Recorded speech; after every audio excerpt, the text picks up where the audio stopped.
Hi, I'm Randy Wykoff, the Dean of the College of Public Health at East Tennessee State University. And it's my pleasure to talk with you a little bit today about some of the things we need to do to improve health in our region, with a special focus on the impact of poverty on health.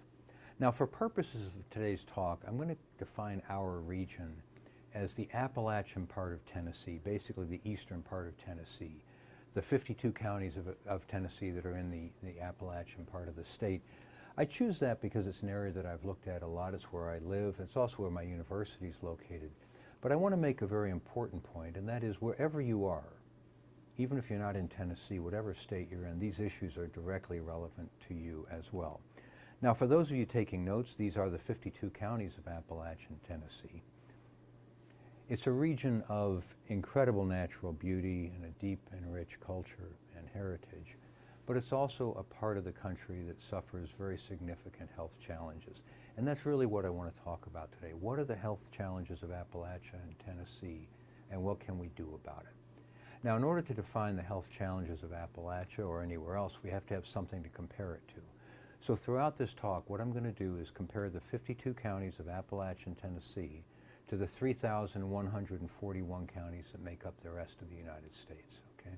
So I'm going to compare our region to the rest of the U.S. And typically in public health, when we talk about the health status of a nation or a region, the statistic that we start with is life expectancy. It's the most basic, fundamental measure of health. Everything that goes into someone's life is reflected in life expectancy.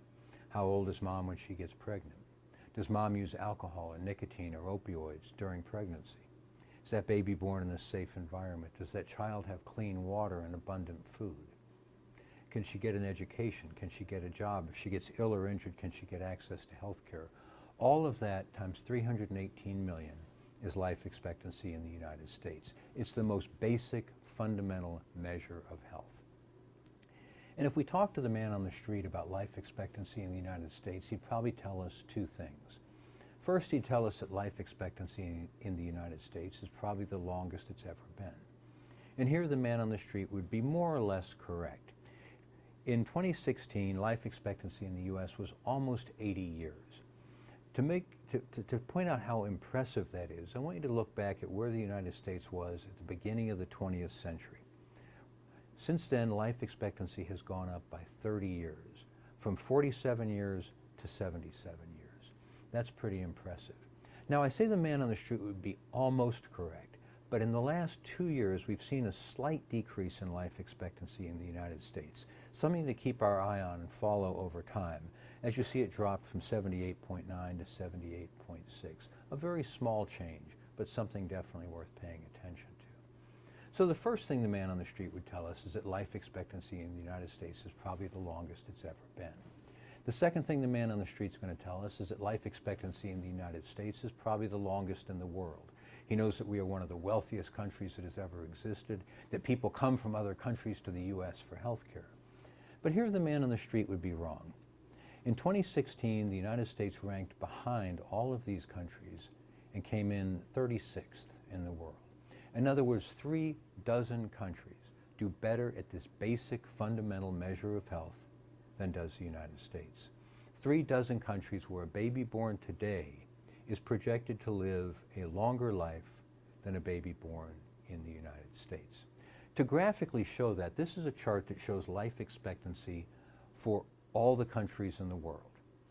For female life expectancy, it's in red. Male life expectancy is in black. If you have trouble remembering that, just remember the movies, Lady in Red, Men in Black. And what you can see from this is that in the healthiest countries in the world, women live over 85 years and men live over 80 years. All the way down to the least healthy countries in the world, where men and women live between 45 and 50 years, just where the United States was 100 years ago. This white line demonstrates the median country in the world. Half the countries have a higher life expectancy, half have a lower life expectancy. There's the United States for women, there's the United States for men, and all of those countries do better at this basic fundamental measure of health than does the United States. All of those countries, a baby is projected to live a longer life than one born in our country. As disturbing as that would be for the man on the street, though, it's even worse in a way, Because if you look at the early death rate across the country, you see a tremendous difference between Minnesota with the lowest early death rate all the way down to Mississippi with the highest early death rate. Now obviously a low death rate is good, a high death rate is bad. And there's Tennessee, 43rd, the 8th least healthy state in the nation.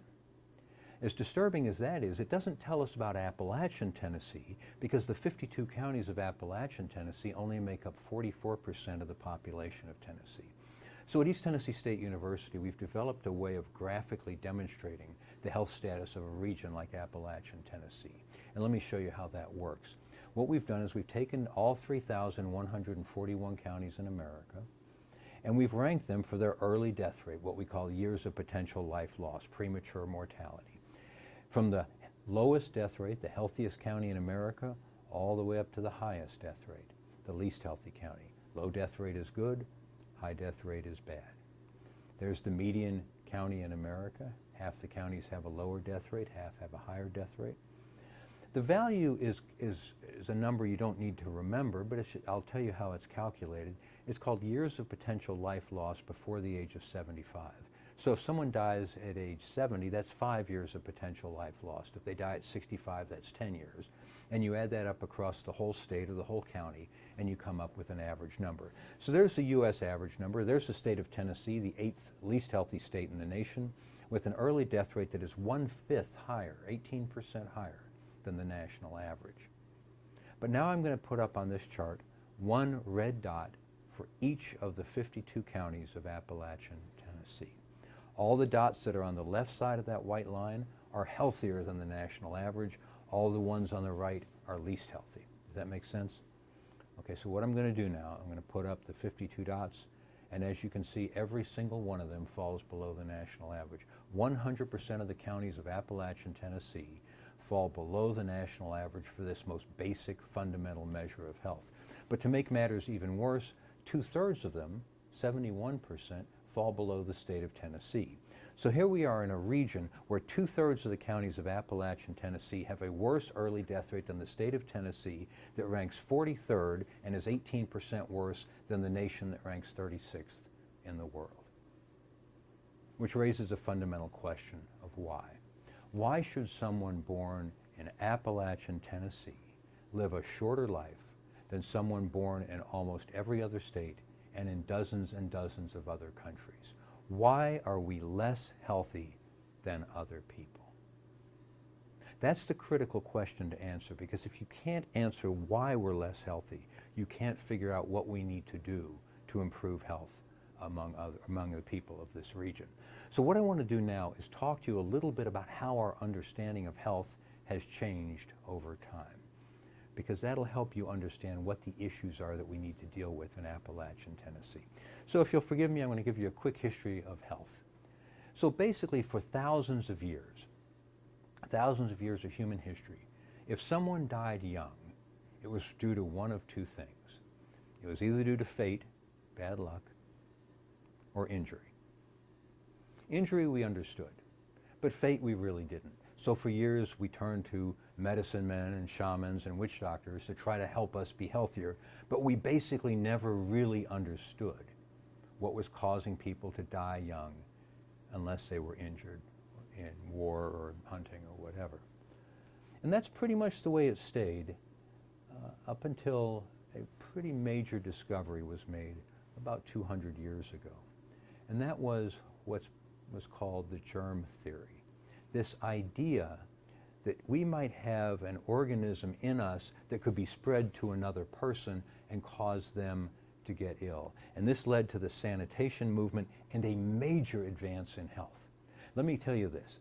At the beginning of the 20th century, 2/3 of Americans were dying from infectious diseases. That's how big a discovery this was. At the beginning of the 20th century, 2/3 of us were dying from a disease that could be spread by water, by flies, by contamination. This was a major breakthrough. And that was really the picture then of where health was at the beginning of the 20th century, at the beginning of the last century: fate, injury, or sanitation. Then in the course of the 20th century, 3 things happened that changed our understanding of health. The first was, as we got was we lowered the infant death rate, and we got rid of infectious diseases, many of them through vaccinations and sanitation and all of that. We began to develop chronic diseases due to our behaviors: smoking, obesity, lack of physical activity, poor diet, substance use. Right? It became a really big part of our health. Now, most people look at that and go, well, Dr. Wykoff, we've known that for years and years and years. Not really. If you think about it, the first Surgeon General's report on smoking didn't come out until 1964. The first Surgeon General's report on obesity was released in 2001 from the office that I led. In my professional life, this was the first Surgeon General's report, and then the first Surgeon General's report on addiction just came out a few years ago. So even though we all think that understanding behavior has been a long-standing issue, it really hasn't been. And it was a major advance in improving health, or potentially improving health, in the 20th century. The second thing that happened in the 20th century is we came to understand that fate doesn't always act alone, that in fact genetics plays some role in that. Some of us are lucky enough to inherit predisposition towards good health, or unlucky enough to inherit a predisposition towards bad health. And the final thing that happened in the 20th century was the movement of medicine, if you will, from art to science, to evidence-based. And so suddenly access to health care really did make a difference in people's lives. So this would then be the picture of health as it existed at the end of the 20th century. Genetics, injury, sanitation, behavior, and access. Then towards the end of the 20th century and into this century, we came to discover a whole nother set of factors that impact health. These are the so-called social determinants of health. This idea that things that go on outside of us, outside our bodies, outside our families, can actually impact our health. And as you look at each of those items there, you can understand how they might impact health. So that's the picture of health that we have today, if you will. So let's ask the question, which of these are worse in Appalachian, Tennessee? Is it our genetics? Is there something somehow wrong with us? Well, there's no evidence of that. In fact, there's some evidence to the contrary. And that comes from this woman, Bess Brown Cooper, was born in Sullivan County in 1896. Sullivan County is in the heart of Appalachian, Tennessee. 1896, of course, life expectancy was 47 years. She graduated from East Tennessee State Normal School, which became East Tennessee State University. She graduated in 1916. She was our oldest living alumna. We know that because at her death in December 2012, she was the world's oldest living person. Not the oldest graduate of ETSU, not the oldest person from Appalachian, Tennessee, not the oldest person from Sullivan County. Of 7 billion people in the world, she was the one known to be the eldest. And that doesn't prove anything at all, except to suggest there's probably nothing wrong with our genetics. What about our access? Maybe the problem in Appalachia, and you'll hear this a lot, the problem is health care. We don't have enough doctors, we don't have enough health care. But if you look at the data, it actually doesn't support that view. This map shows health professional shortage areas in the United States. Any area that's purple, gold, or green is a health professional shortage area. And you can see we certainly have some in the eastern half of Tennessee. But if you look more closely, we don't look that different from the surrounding states. And in fact, if you look at the primary care ratio, the number of people per primary care doc throughout central Appalachia, it's actually not statistically different than the rest of the country.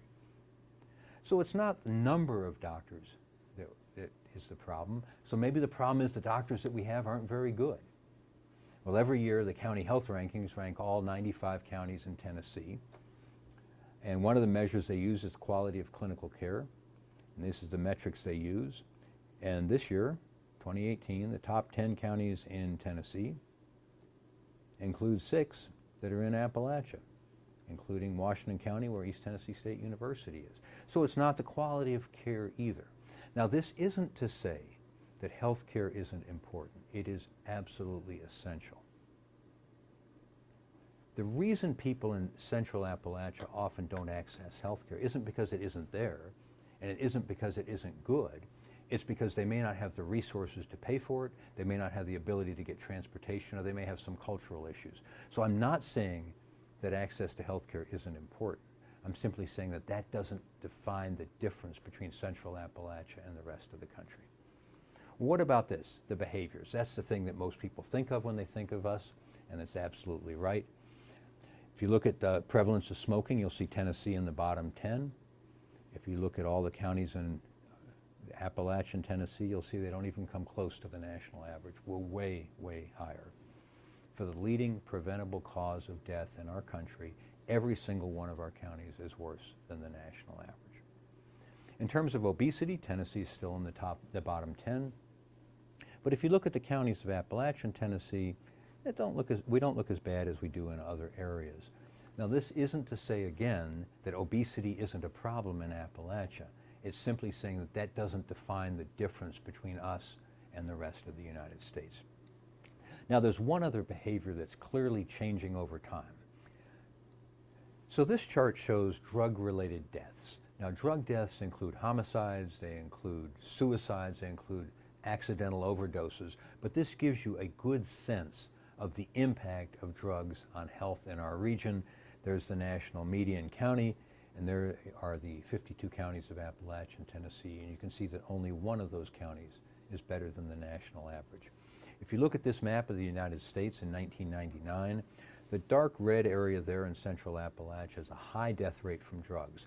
I'm going to put this map into motion now and let it move from 1999 to 2014, and you can see this exploding epidemic as it's gripping central Appalachia.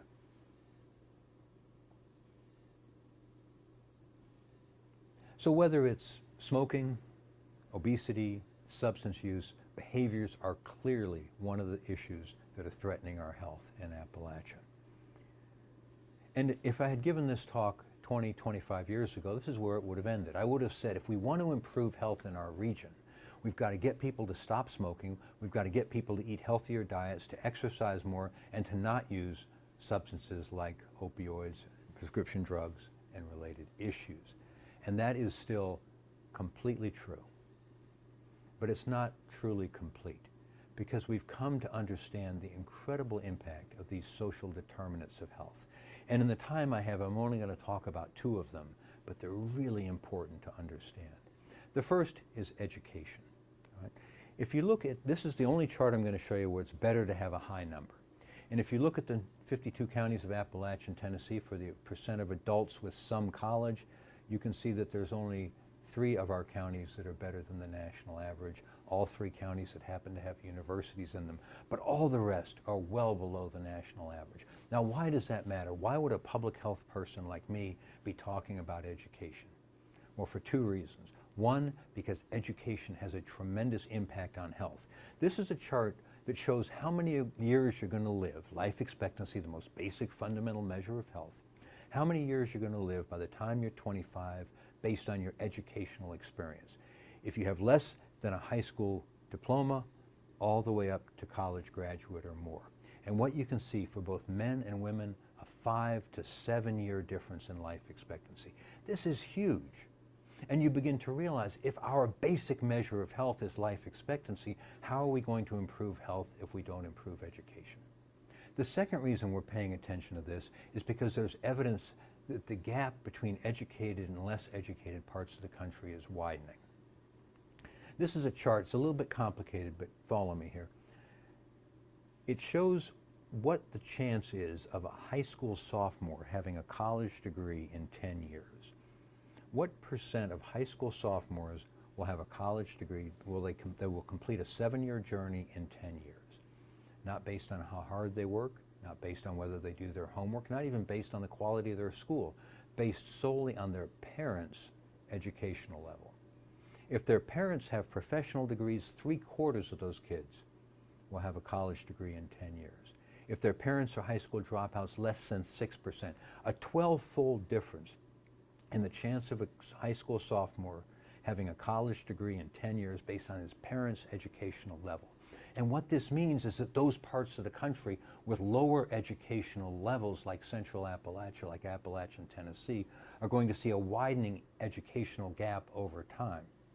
And if you believe, as I do, that education is tied to health, you begin to realize that we won't be effective at improving health unless we can improve educational outcome in our region. The only other one of these that I want to talk about is income, or more accurately, poverty, because that's what we really wanted to talk about today. And if you look at the percent of children living in poverty, there you can see Tennessee in the bottom 10 again. If you look at the 52 counties of Appalachian Tennessee, you can see that all but a handful of them are well below the national average. And I want you to look at this chart for a second. This is pretty remarkable. We've got counties in America where 5% of kids live in poverty, all the way up to counties where almost 50% live. That's a huge disparity. But again, why should a public health person be worried about poverty? Well, let me show you some work that we've been doing here at East Tennessee State University that I think will really drive home the impact of poverty on health. About a year ago, we published an article. We asked a basic question. We said, what would happen if we took all 3,141 counties in America and we ranked them not by geography, not by race, ethnicity, not by politics, not by rural, urban, but strictly by income. So we looked at 5-year median household income for all 3,141 counties. We ranked them from the richest all the way down to the poorest. And then we said, what would happen if we divided America into 50 new states? Take those 3,141 counties and take the richest 2%, the richest 50th, all the way down to the poorest 50th. So here on this map, I'm going to show you the 63 poorest counties in America shown in red. They occur in 13 different states, but generally in 4 clusters: Central Appalachia, the Mississippi Valley, southeast part of the United States, and then the U.S.-Mexico region. 13 different states, including 3 in the state of Tennessee. So let's create a state from those 63 counties. Now here are the 63 richest counties in America, spread over 20 different states. But interestingly, Tennessee has one of them. Tennessee is one of 5 states that has both a richest and a poorest county in it. Now what would happen if we compared America's richest state to America's poorest state? For our basic fundamental measure of health, years of potential life lost, here are the 63 wealthiest counties in America, and here are the 63 poorest counties. A 2.5-fold difference in this basic fundamental measure of health. You say, okay, well, does that really matter? Well, let's go back to this chart, life expectancy for every country in the world. Remember, ladies in red, men in black, there's the median. Here is America's richest counties for women, America's richest county for men, America's poorest counties for women, America's poorest counties for men. 3 important things on this map, this graph, that are worth looking at. 1, even America's richest counties are not the healthiest places in the world. Second, there's a 7 to 10 year life expectancy difference. Think about that. 7 years for women, 10 years for men, even when in 5 cases they're in the exact same state. But perhaps the most startling finding on this slide is from that white line. Remember, half the countries in the world have a longer life expectancy, half have a lower. That's right. America's poorest counties have a lower life expectancy than half the countries in the world. Half the countries in the world, people live longer than they do in our poorest 63 counties. This map of the world shows all the countries where men live longer than they do in our poorest 63 counties. All of the countries of North America, most of the countries of Central America and the Caribbean, most of the countries of South America, almost all the countries of Europe, most of the countries of North Africa and the Middle East, and even countries in Southeast Asia, including Vietnam, Thailand, Malaysia. Hardly the image that the man of the street has. But this gives you a really graphic understanding of what poverty does to health based on this most fundamental measure of health. So this really does matter. Now there's other things. Let's look at smoking. It's twice as high in America's poorest counties. Obesity, 50% higher. The percent of adults with some college, half as high. And children living in poverty, almost 5 times higher. This is a chart that shows all 3,141 counties in America, and it compares median household income to drug death rate.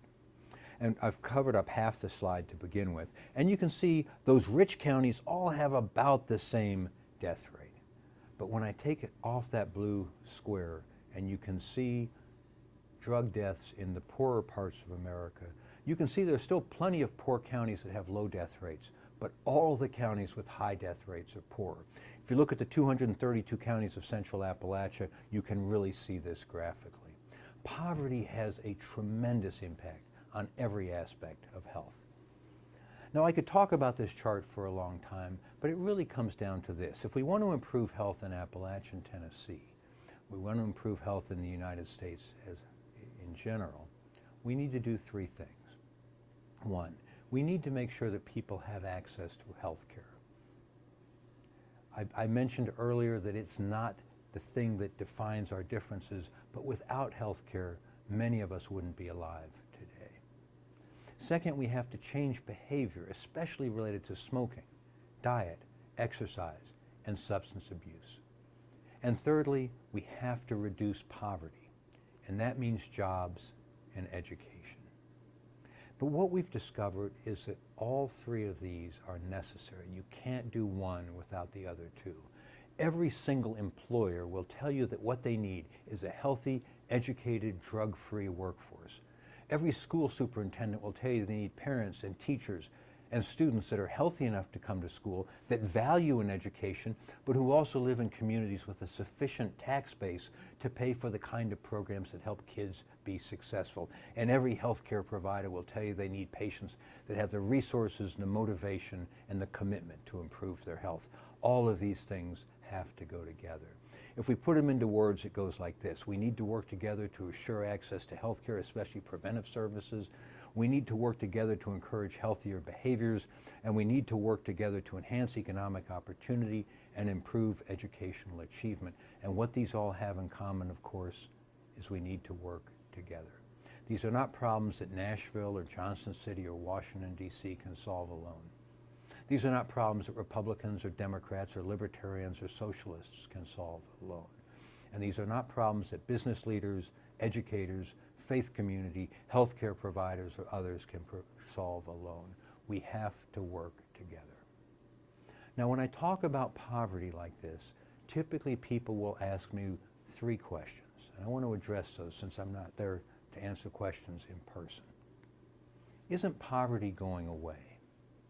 I mean, with all the work that's been done, we've had a war on poverty for 50 years.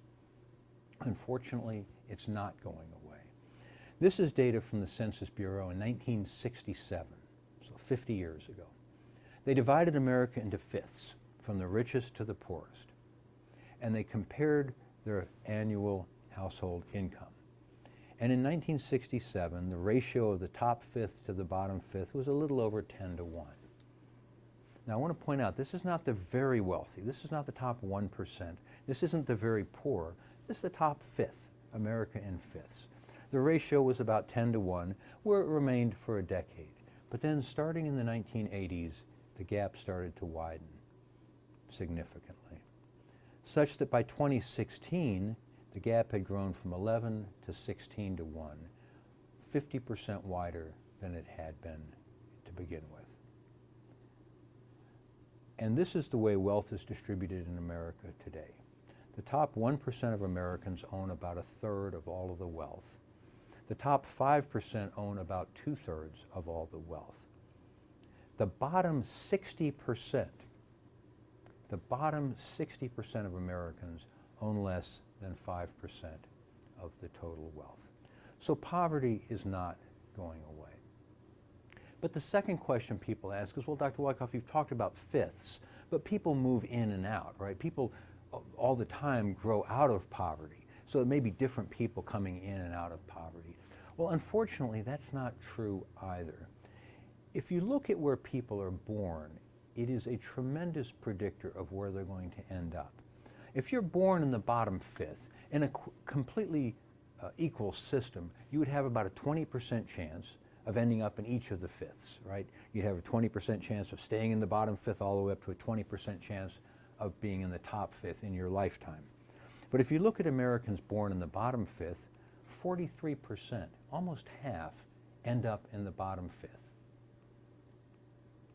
And in fact, only 4%, 1 in 25, make it to the top fifth.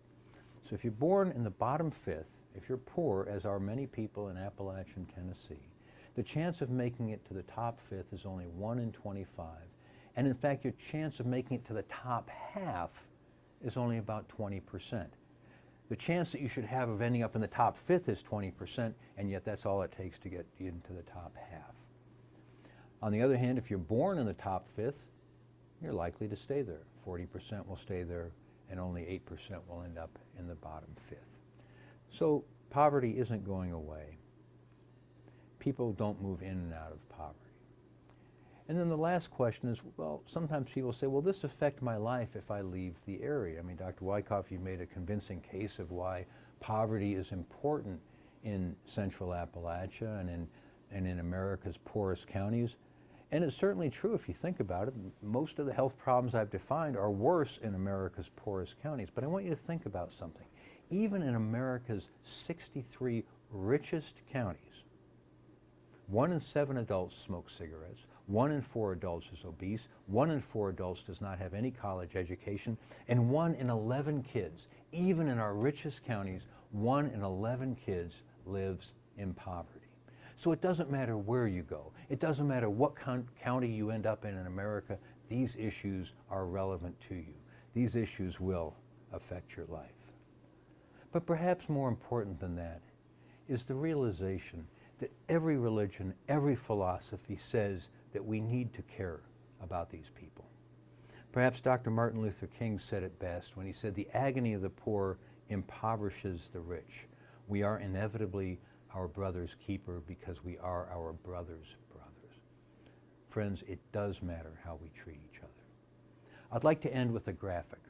About 20 years ago, I was in a conference and I heard this graphic, this idea mentioned, and I've expanded it a little bit for you today.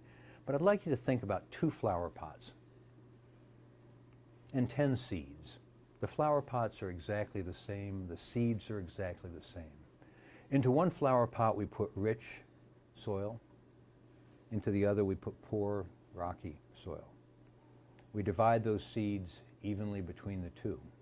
Already you will understand that the seeds in the rocky soil have less potential. But then let's give them water, but give the ones in the rocky soil less water than it needs. Let's give them sunlight, but let's give the ones in the rocky soil less sunlight than they need. It will come as no surprise to anybody that they end up differently. So the flower pots are our families. The seeds are our children. The soil, of course, is the conditions in which they live, rich or poor. Water is education. In poor communities, we have less money to invest in education, depriving those kids of one more opportunity. Sunlight is economic opportunity, or perhaps more simply, hope. From the beginning, kids growing up in poverty have a disadvantage in terms of virtually everything that we have measured. And yet think of what we as a society lose when people cannot live up to their full potential. So thank you for letting me talk to you today. I'm more than happy to answer any questions that you might have. My email is there. Please feel free to email me. And thank you very much.